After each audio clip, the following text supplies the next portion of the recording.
రచయిత గారు చెప్పారు చక్కగా ఎలా ఐడియా వచ్చింది, ఇది రాజేంద్ర ప్రసాద్ మీద ఎలా ప్లే చేయాలి అని చెప్పి. అది అదృష్టం. కేవలం మీరు నాకు ఆ అవకాశం ఇవ్వటం, మ్యాగీ ఇరగదీసేసి దాన్ని డైరెక్ట్ చేసేయటం అన్నీ ఓకే. కానీ ఇప్పుడు అంటే త్రేతాయుగం, ద్వాపరయుగం, కలియుగంకి వచ్చేసిన కలియుగంలో ఇవాళ వస్తున్న కథలు మీరు చూస్తూనే ఉన్నారు కళ్ళ ముందు. నిన్నగా మొన్న చూసాం, ఆడెవడో చందనం దొంగ వాడు హీరో. సరే, హీరోల్లో మీనింగ్లు మారిపోయినాయి. నాకున్న అదృష్టం ఏంటంటే 48 సంవత్సరాలుగా I'm such a different hero. నీదే చెప్తుంటావు కదా, నాకు చిన్న ఫ్యాన్ లేదు చెప్తుంటావు కదా, అదేలే పెద్ద ఫ్యానే లేదు. సమాజంలో మన చుట్టూ ఉన్నటువంటి ఏమండి లేడీస్ టైలర్ రాడు హీరోనా, సన్నాసి అప్పులప్పారావు హీరోనా, పేకాట పాపారావు హీరోనా, ఏ పిల్లడు దొంగ వాడు హీరోనా. కానీ సమాజంలో మన చుట్టూ మనతో పాటు మన పక్కనే ఉన్న క్యారెక్టర్స్ని తీసుకుని హీరోగా నటించి ఇంతకాలం మీ ముందున్న నేను ఈ రోజున హరికథ నేను ఎప్పుడైనా నమ్మకం ఉంటే మీరు నమ్ముతారు, నాతో చూస్తారు. ఆ నమ్మకం కరెక్ట్గా ఉందంటే మీరు చెప్తారు నాకు. ఇదే ఇన్ని సంవత్సరాలుగా నాకు మీతో ఉన్న ఎక్స్పీరియన్స్. నాకు తెలిసి హరికథ అనే కథ నాకు చెప్పినప్పుడు నేను షాక్ అయ్యి నా మీద. ఎస్, అలాంటిది ఈ జనరేషన్లో, అంటే ఈ జనరేషన్ అని చెప్పగలిగిన ధైర్యం నాకుంది. 5 జనరేషన్లు దాటి వచ్చాను నేను, 5 జనరేషన్స్ దాటి వచ్చాను. శ్రీరామ్, రామారావు, నాగేశ్వరరావు ఒక జనరేషను, కృష్ణన్నయ్య, సోన్ బాబు అన్నయ్య వాళ్ళది ఒక జనరేషను, చిరంజీవి, మేము ఒక జనరేషను, మహేష్ బాబు, జూనియర్ ఎన్టీఆర్, అల్లు అర్జున్ ఒక జనరేషన్. ఇప్పుడు కొత్త కుర్రాళ్ళు, మనకు పేర్లు కూడా తెలియదు, పక్కన యాక్ట్ చేస్తున్నాడు, పేర్లు కూడా జోక్ అది చేస్తున్నారు. చిన్న కుర్రాళ్ళు, యంగ్స్టర్స్ అంటున్నా. వాళ్ళని చూసి అయినా 5 జనరేషన్లు దాటి వచ్చిన వ్యక్తిగా నా అదృష్టం లేదు.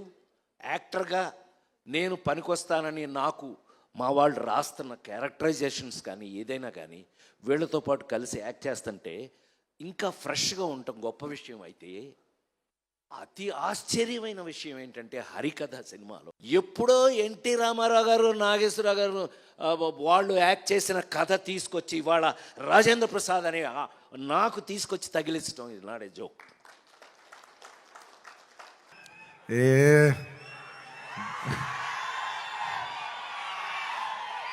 ఎప్పటికప్పుడు మీకు ఏదో ఒక పంచ్ లైన్ ఇచ్చి హై ఇస్తుండాలి కదా మధ్యలో.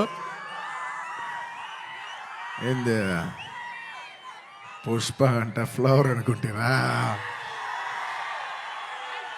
ఫైర్ అనుకుంటారా, పిచ్చోళ్ళారా, వైల్డ్ ఫైర్.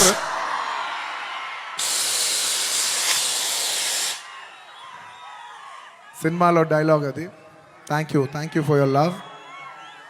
టైం తీసుకున్నా సరే పైకి కిందకి నడుస్తూనే మాట్లాడతాను, ఎందుకంటే నాకు ఒకటైతే వచ్చు, మన టైం వచ్చినప్పుడు మన టైం తీసుకుని మరీ మాట్లాడాలి. I like to thank all my fight choreographers, especially Navakanth master, thank you so much. And Prakash master, ఈ సినిమాలో పనిచేసిన అందరు టెక్నీషియన్స్కి అబ్బా పేరు నా అందరికీ థ్యాంక్ యూ. అండ్ మై చెప్పే లోపల ఈ సినిమాకి లిరిక్స్ రాసిన బోస్ గారు, అన్ని లాంగ్వేజెస్లో లిరిక్స్ రాసిన ప్రతి లిరిక్ రైటర్కి థ్యాంక్ యూ. అలాగే my rock star friend Devi Sri Prasad.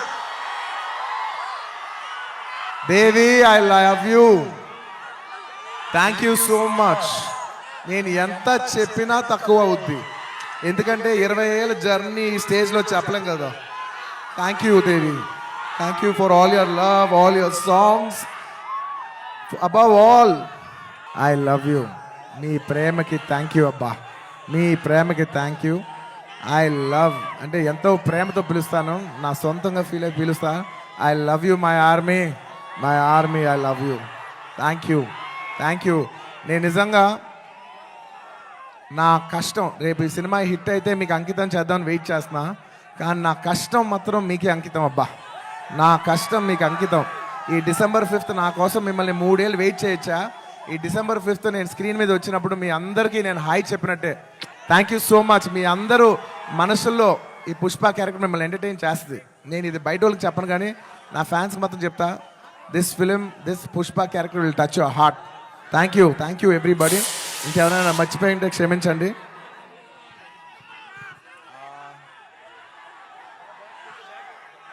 లాస్ట్లో వెళ్ళేప్పుడు పంచ్ లేకుండా ఎలా చెప్తా?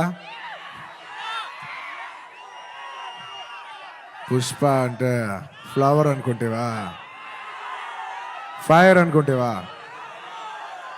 Wild fire. పుష్పరాజ్ అస్సలు తగ్గేదేలే.